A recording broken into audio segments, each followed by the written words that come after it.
Last week we spoke on something that we are all so familiar with, which is our thoughts. Getting to understand how many thoughts we have, why we have them, why sometimes they're a little bit louder than others, due to the state of our autonomic nervous system and where we're at.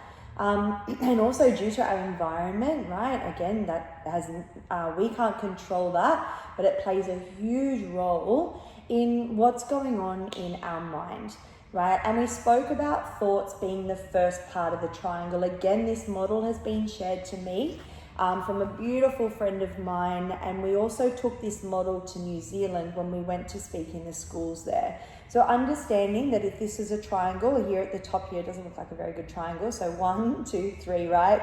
And we have our thoughts at the top of the triangle here. The second point, right, of that triangle is what we're talking about today, and that is energy or emotions and feelings, okay? And of course, that then creates the third point in the triangle called our behaviors. But today we're just talking on this one.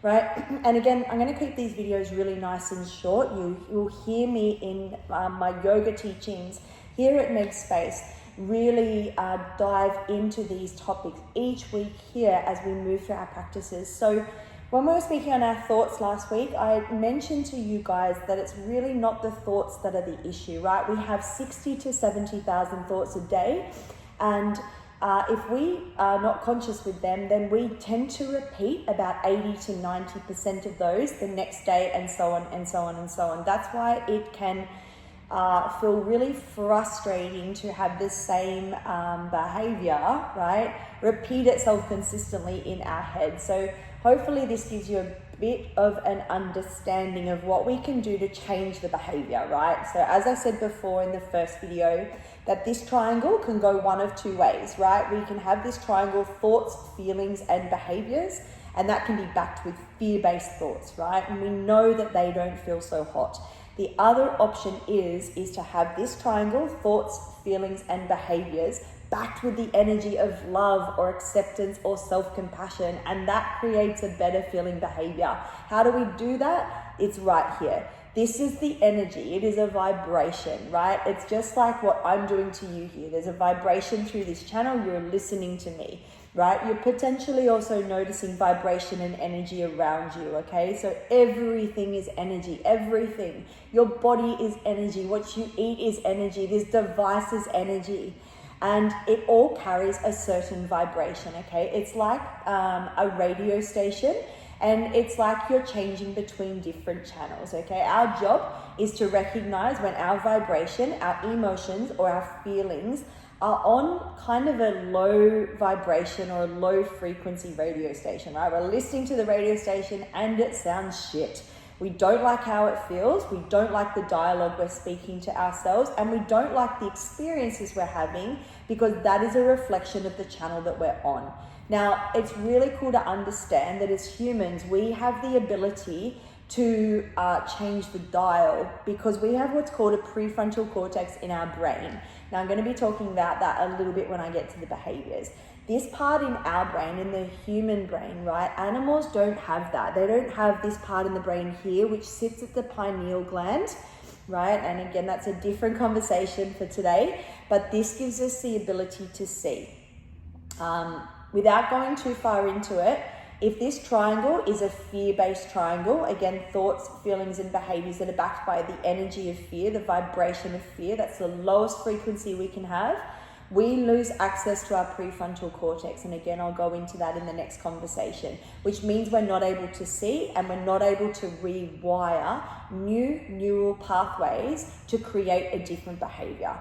That's why it's really, really important to understand what it is that we are focusing on with our energy, our attention, our vibration is what we create. Now, in the book, Excuse Me, Your Life is Waiting, from Lynn Grabhorn, she says it takes us 16 seconds, right, to manifest more of the same. So for example, right, I went through 30 years of fear-based thoughts and thoughts that I didn't feel enough, thoughts of unworthiness, thoughts of fear and shame and guilt. And I spent nearly 3 decades in eating disorders and behaviors that were associated to that. I became really good at that because that's where I lived and my body got used to that. right? So I would find myself day in, day out, spending time, attention, ammo, I like to call it, on thoughts that were backed with an emotion of shame, right? And that then landed me into the behavior that I was doing. And I got so used to repeating that because I had created strong neural pathways in my brain that when an experience unfolded in my environment, right, I would be reminded of how it felt because I developed a strong neural pathway to feel a certain way, a vibration, and create the same behavior, which is super frustrating.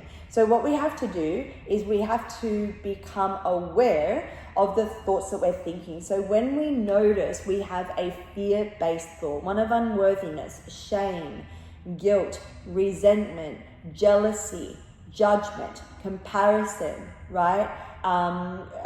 Worry, even anger to a certain degree. Anger is not a bad emotion, but if we sit in it, it closes the body. All of these emotions that I just mentioned, your body will actually go into tension.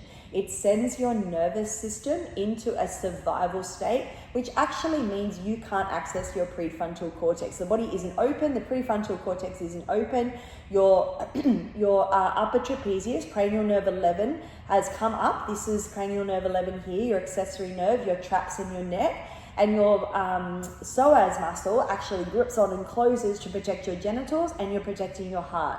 No need for you to be present and think clearly there. Your body is actually running from a tiger, which means that you cannot rewire the brain in that moment. That's not going to happen.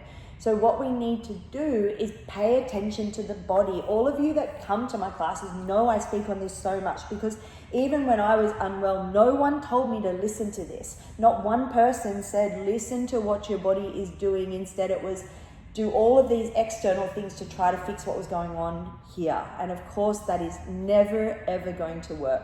So what we need to do is watch our body and notice when the body closes. When your body closes, that means you've shifted to a lower frequency channel, okay? You've gone to a radio station that you might not like, right? One that's backed with fear or unworthiness or greed or shame or guilt, right? Which means that you are in control of the dial. You have a thing called willpower as a human being, which is it is everything. You know, no AI thing can ever have willpower, the ability to shift the direction of your thoughts.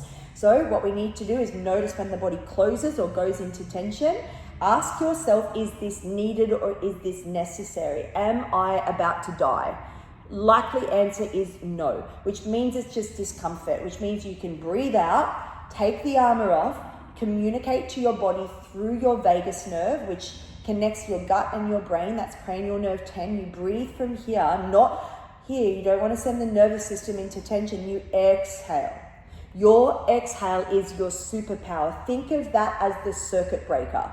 Each time that you exhale, you have an opportunity to break the circuit of those strong, wired neural pathways of judgment, anxiety, fear, doubt, worry, shame, guilt, whatever you want to call it, and you get an opportunity in a split second to fire and wire a new neural pathway to be able to choose again.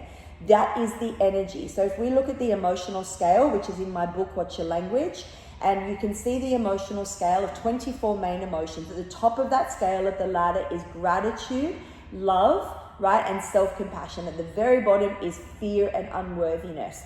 You are the creator of which channel you want to sit on in your day-to-day life. The only person that can change that is you. And I had very, very well practiced patterns and behaviors of sitting in an exceptionally low frequency radio station for a lot of my life. When you realize that you're in control of that, yes, that's the work and it takes time. But each time you notice a thought that doesn't feel so hot, you're on a channel that doesn't serve you. You are the one that has the dial to understand, hang on a second, I need in 16 seconds to be able to shift my energy, my emotions or feelings to that of a better feeling thought, a better radio station, a higher frequency. Because everything you put out, I said in the last video, like what Trent said, it's like a two-way radio. We're sending or receiving. Whatever we send out is what we get back. So we want to send out a frequency backed with love, backed with compassion, backed with acceptance, backed with faith. We have to trust the process. We have to trust. because the opposite of trust is fear. We have to understand that everything is unfolding just as it's meant to, even when it's really, really uncomfortable. Fear-based thoughts and emotions will get you nowhere. The behaviors will not serve you. We know that. So our job, tune in to the thought. What is the emotion behind it? You have 16 seconds, right, to actually breathe out, interrupt the firing, wiring of those old neural pathways. And in that moment, you have an opportunity to fire and wire a new neural pathway, creating a different behavior. And that is practice, repetition, and consistency.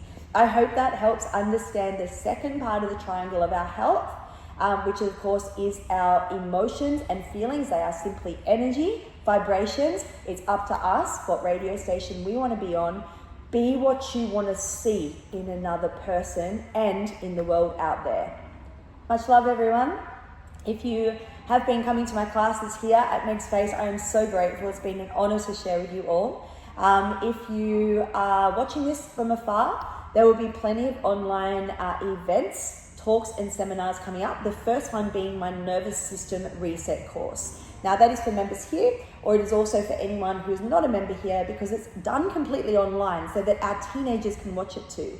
So it starts on Tuesday, the 8th of October, done through Zoom, but also recorded, and it's 4 weeks to help you understand your nervous system. And when we tip into that stress or survival state or down into freeze, so that we can actually then do this and change our behaviors, the words we speak to ourselves, and also help our digestion, our overall health, but also just to help us feel good in our bodies from the inside out. So you'll see the link to that on this video. It does start on the 8th of October. It's 4 weeks to learn about your body from the inside out through the teachings of the polyvagal theory and the method I share in my book, The Be Here Method. Any questions? You know what to do. Have an amazing week, everyone.